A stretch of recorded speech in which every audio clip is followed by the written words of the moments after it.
tuned in to Dear Mommy Devotional Podcast. I'm your host, Ria. Let's get honest about motherhood. Let's go, girl.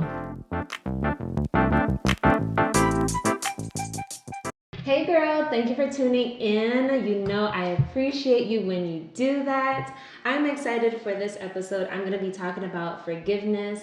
And I'm excited for this guest. Her name is Christian. Hi. She is one mommy that I definitely admire. You probably, if you're watching this and recognize her face, that's because she's been everywhere, okay? She's an amazing singer. And I'm really, really excited for you to learn the woman behind that beautiful voice. So, hi, Christian. Hey. I'm so excited to be here. Yay! Thank you for doing this. I really do admire you as a mom.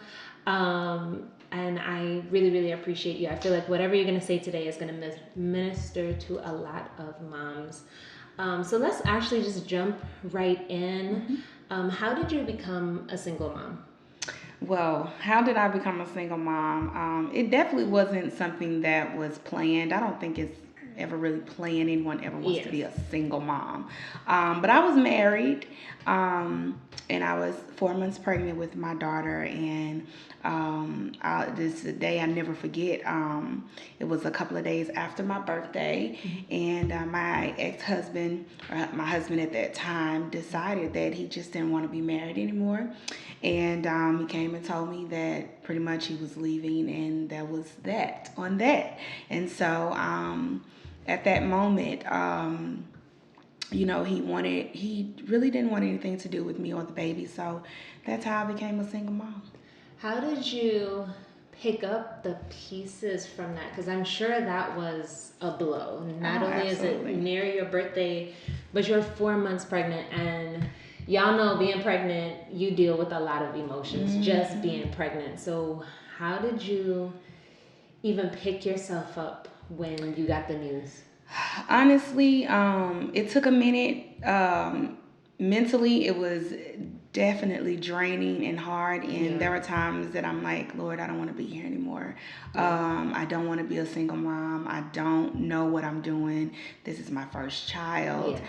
I don't know what to do. And then plus it was just me and her. We were, I have no family here in North Carolina. All of my family either lives 7 or 10 hours away. So you can imagine how hard that was for me. And, they're wanting me to come on home, and I'm feeling in my spirit, even though I'm hurting, not to go home. But what got me through that was, of course, prayer, knowing God for myself, and therapy. I went to therapy. So I had to sit down and physically talk with someone to help me through that. And, because there were times I couldn't even pray for myself. I had to listen to prayers. Every single night I would listen to prayers. And there was a song that I would sing to myself and sing to my belly, and it's "You Are My Strength," because my daughter's name is Yael, and her name means strength of God. And y'all, the Lord, how all of that started, I didn't know that he was, my ex was gonna leave, but God knew. Even before all of that, 4 months, 4.5 months before, when I found out I was pregnant, the Lord showed me her. He showed me her in a dream, and he even gave me her name, Strength of God. And not knowing that this what was going to happen was going to happen. So I needed her. Throughout all of that, she's been my strength. And I would just, like I said, I would sing to myself. I would play prayers. I would go to therapy. I love it. I was actually going to ask you that as well. Did you, because I said this in my last episode, that every time I go through something in my life, God tends to give me a song for that particular season. So I was actually going to ask you that as well. What was your song for that season? So that's amazing. And I'm glad you talk about therapy as well, because even though we're in 2022, it's still a thing for Black women to seek therapy. We still kind of have this mentality of being Black and strong. But there's absolutely nothing wrong with, I sought therapy, and there's absolutely nothing wrong with just talking to someone. Absolutely. I think I wish more people would understand that you're literally just talking to someone. Absolutely. You're not, it doesn't mean you're crazy. Although I felt crazy when I went in. I felt like I was about to lose my mind.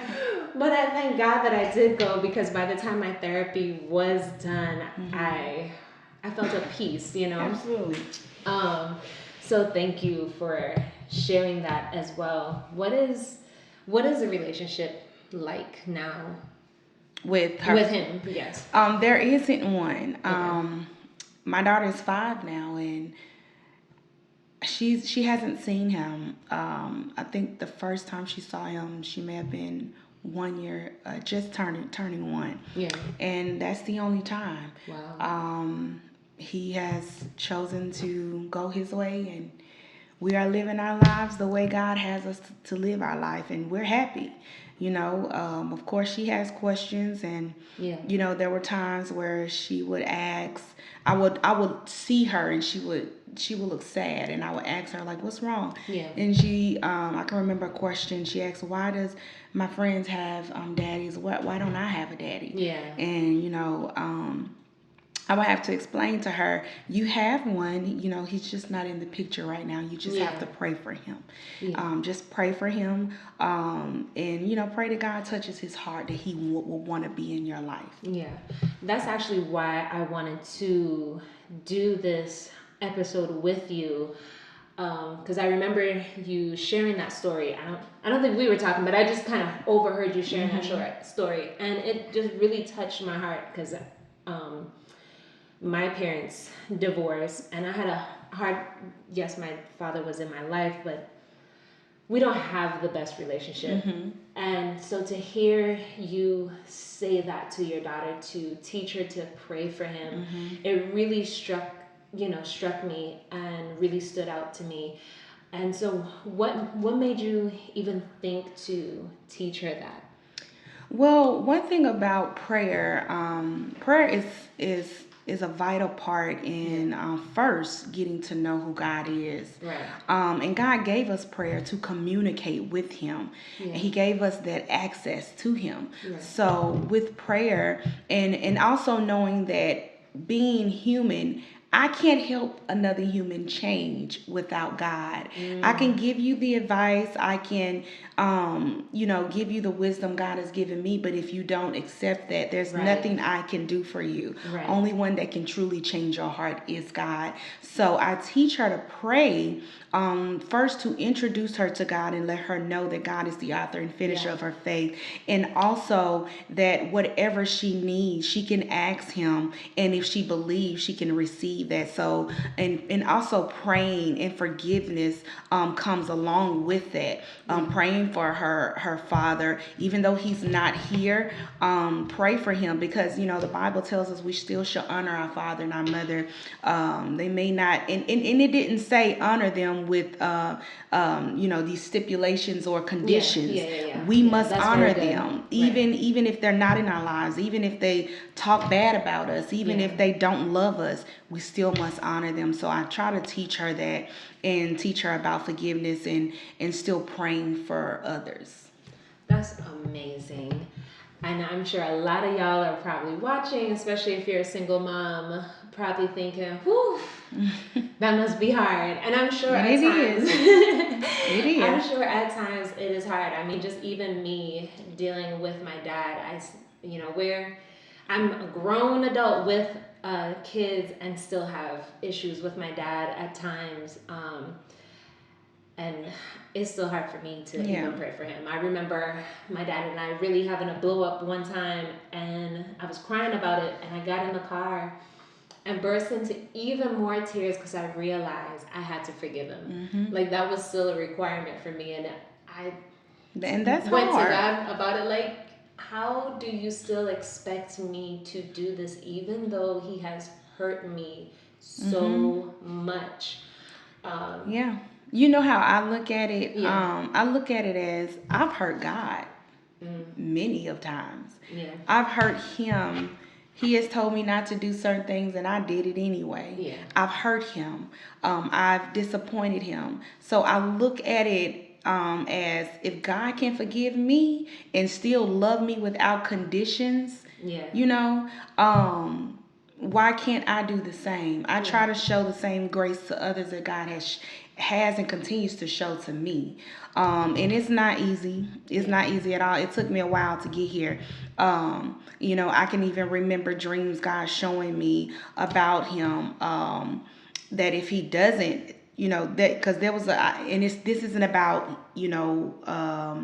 what has happened between us. This is about me being a single mom, but I'm trying to make a point as far as forgiveness goes. God would show me a dream, and I would journal these dreams that if he continues to do what he was doing at that moment to me, what God was going to do to him. And I prayed and said, Lord, have mercy on him. Have mercy on him. And so that's just how I look at that. We are human. And the enemy, just like God uses people, the enemy uses people. Yes. So I try to just pray for those, because as long as they still got breath in their body, they still got a chance to get it right. That's a good point. That's a good point. And I'm glad you brought up your dream, because there's a lot of people thinking, well, I have to get the revenge, because if I don't say something, if I don't do something, if I don't have the last word, then nothing is going to happen. But there's so many things behind the scenes that you're not seeing. You're not seeing how God is dealing with that person's heart. They might not show it outwardly, but just as we've been disobedient, hearing God telling us to do something, feeling God tugging on us, it's the same thing that could possibly be happening to that person. So I love that you pointed that out as well. How do you, because like you said, it has not been easy, and at the end of the day, we still have human feelings, and it can really hurt, especially mama bears, especially when it comes to our absolutely. babies. So what do you do when you are upset? How do you avoid speaking negatively about him in front of her or towards her? What helps you to not do that? Honestly, he hasn't given us a chance to even be upset. Yeah. Because like I said, there's no interaction, there's no phone calls, there's no anything. And I mean, she's 5, and it's been well over 4 years, and so I haven't had room to even be upset anymore. I don't try to hold on to what he's not doing. And if something does come up, like if she asks a question, I'm going to be very real and honest with my daughter. I do not speak negatively of him. But I will speak the truth about, if she asks me what happened, I will tell her the truth. And now I won't get all in depth with it, because the older she gets, she's going to know. And she's understanding even now, what's going on. And she knows, like, okay, Mom, God is going to send me a daddy, And, I even with her saying that, I still let her know, but you still have one. And, even though he's not here right now in your life, when you get older, if she chooses to reach out to him, that's on her. I'm going to let her do that. But at this age, I feel like he should be reaching out to her and not, her reaching out to him. But we don't let it get to us. That's good. We just don't. That's very good. What prompted you to be honest with her? Because I'm sure a lot of moms are listening or watching and feel like, no, my kids are too young, they don't need to be involved. But I like how you have her involved, you have her knowing, but not, like you said, not giving her all the details. What even prompted you to be honest with her? Well, we know this is a whole new generation. These kids know more than what we give them credit for. And plus, my ex was abusive towards me. And so I have certain marks on my body and scars that she sees. And, she would ask me, Mom, what happened right here? And, I'm going to be honest with her. Well, Daddy did this to me. And he did this when I was pregnant with you. And, that's a teaching moment for me to let her know, don't ever let anyone hurt you in this manner. You are valuable, you're beautiful, God made you this way, and God didn't make you for someone to hurt you like this. And so I try to teach her that, make those those moments teachable for her, to let her know how valuable she is, and that she does not have to settle for anything from anyone. And so, yeah. I like that. I like that. And I appreciate that. I try to encourage moms to have honest conversations. No matter what the topic is and what the age is, there's still a way to have honest conversations with your children. So I encourage you to seek God even now of God, okay, how do I introduce? Some of you may have a similar story to Christian. And like you hear, she does have honest conversations with her daughter, and I promise you, it is going to make a difference the older she gets. Absolutely, and even with that, they're going to want to come to you about anything, And I teach her that as well. She can come to it. It doesn't matter if it's embarrassing to her, because you'd rather your children talk to you than go talk to the other kids at school. So exactly, because they're gonna be curious. They're going to see, just like how she noticed other classmates had fathers. They're noticing. We think our children aren't paying attention, but they do. They really do. And I think I've shared that either on an episode or in my Instagram. Me being younger, seeing my parents before they split, I noticed that something was going on. And what I noticed might not have seemed obvious, but they were just sitting on a couch, and I just looked up and I felt it like this was going to be the end. And it wasn't long after that they split. They were sitting on the couch. They weren't saying anything. It wasn't anything special. It wasn't like they were arguing. It was just, I just knew that something was not right.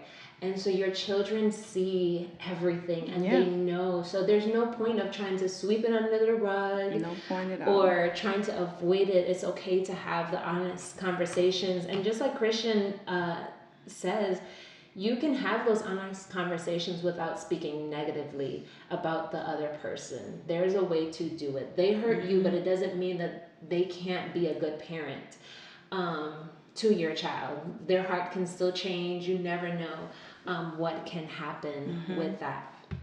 What Father's Day is coming up, and this is why I wanted to do this, because I'm sure there's a lot of single moms that might be wondering, okay, well, what do I even do with Father's Day? So what do you do when Father's Day comes around? It's just a regular day for us right now. It's a regular day. I mean, of course, my dad is in her life, and she celebrates her godfather. So she does things for them. But it's pretty much a regular day for us. And I don't, you see some women post, I'm the father and the mother. I am not, okay? I am a woman, and I am not a father. So I don't know how to be a father. and so, and I know with fathers, little girls need their dads, and it's very, very important. And I don't think Yael is missing out on anything, because she has men in her life that teach her, the proper love from a man. And so I literally have no complaints, no worries, because like I said, she has her godfather and my dad, and so it's a day for us. We still celebrate it. That's good. Do you, a lot of people say when the father's not around, make sure that they have a father-like image or a man image in their life. Did you go seeking out a god dad, or seeking out, or you just let God do what he needs to do? No, not really. Well, her godfather now, they were already in her life, but the Lord had put it on my heart to ask her godfather and godmother to be, have that title. And they had told me then that they weren't accepting any more godchildren, and but they felt compelled, because I know what the Lord has showed me about them concerning her. So, and they accepted, and it's been, they love her. Good. So and she's somebody to love. I love her. Well, this is my last question. I really appreciate you doing this with me. What is some encouragement that you would want to tell other single moms? Some encouragement that I would tell you is one, always keep God first. Yeah. Cause one thing God told me, as being a single mom, and I had to really trust Him, is that He was always gonna take care of me and my daughter. Yeah. He told me that Yael would never want for anything, and literally since she was born, people will give and give and give. There were years that I never had to buy her clothes. Never. She's 5. And I'm just really starting to buy her clothes now because I want to. But I never, right. I never really had to do those things because people would literally give me big bags full of clothes, brand new stuff for her. And so I would just tell you to trust God every step of the way. And if you desire to be married, just know God is going, and pray for the right one. Don't settle. Don't settle. Yes. Pray for the God to send you the right one, for not only you but for your children. They're gonna love them. That's not going to be jealous of you all's relationship between you and your child or your children. I encourage you to just trust God every step of the way, and ask God, how can help me to be not just a good mother but an anointed mother. Because the Lord shows me things. Like, I can remember Yael was so sick, I had no clue of what to do, and she was just screaming and hollering throughout the night. I didn't know what to do. And she was hot. She was just hot, and I heard the Lord tell me, get up, go wet a cloth, put it around, I believe it was around her neck, and I put it around her neck. She was fine immediately. Wow. She was fine. Wow. And so I asked God, give me strategic things to do, innovative ideas on what I can do with her. Even to wake up. Yael she's not a morning person at all. It is so hard to wake her up, and she's been this way since she was a little bitty baby. And the Lord told me what to do, because I would get frustrated, like, get up. And so, and the Lord told me, every mom. Right? The Lord told me, sing in her ear, get up, get up, get up, get up, get up, get up, get up. And she would just lay there laughing and smiling, and I was like, get up, get up, get up, get up. And it worked. So she would get on up, but now I got to get back to that, because she's a little older, and I have to tell her almost 10 times in the morning, get up before she gets up. But I would do that. It was just little things like that. The Lord would help me to raise her, and how to talk to her, how to treat her, and that even when it comes to discipline, I don't really. She gets spankings, let me say that, but I don't whoop my baby like that. Like, I don't believe in that. How I was brought up, getting beaten, whooped. I don't believe that. I do believe in correction, and I talk to my daughter. I sit and I talk to her, and I every child isn't the same. There are some children that may need a little bit more discipline than the others. But as far as my daughter goes, I can talk to her. She may get a little pop every now and then she'll ask me, now, did you really have to hit me, Mom? So I have to, so I have to get myself together, like, okay, let's sit down and talk about this. What's going on? I ask her, what are you thinking about? Like, why? I even ask her, are you mad at me? And she'll say yes. And okay, why are you mad? What made you mad? What did I do? How can I even ask her, what can I do to be a better mom to you? And she'll sometimes like, Mom, you're good, or sometimes you holler too much, Mom. And so I have to work on that. So talk to your children. That I would encourage you to talk to them. It makes such a difference. Right, you both will grow together. My son is, he's 3. I have to think about it. He's 3, and I'm the same way. I don't believe in, like, you're gonna be whooped. But he does get a popping, and he knows when the Hispanic mom is about to come out. But no, we talk a lot, and I had to learn that God had to help me with that. Having that relationship with God is so important because he allows you to see those things. Because I remember starting off parenting with him when he started the 2s and really testing the waters. It was whoopings. Yeah. And God dealt with my heart of, did you really need to do that? Or are you embarrassed because others are looking at him, doing a tantrum in the store?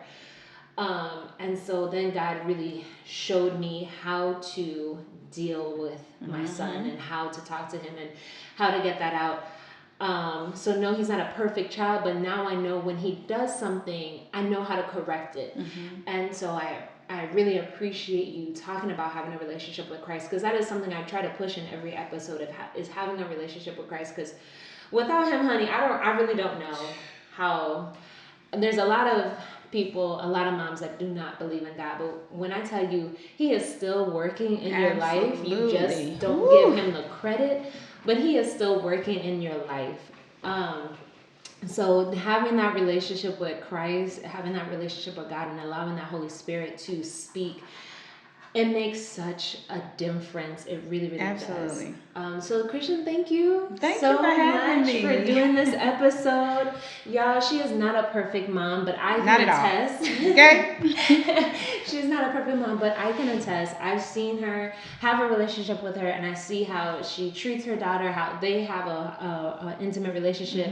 And I see how she allows God to work in her life. And many of you could be saying, well, that's just her. No, it can be you. Once you open up your heart to Christ and allow him to be the head of your household, this can be the same story for you. So yes, I encourage you, if this wasn't what you needed today, you can pocket it and use it for when you do need it. Before we head off, Christian, please tell us where we can hear your music. I still gotta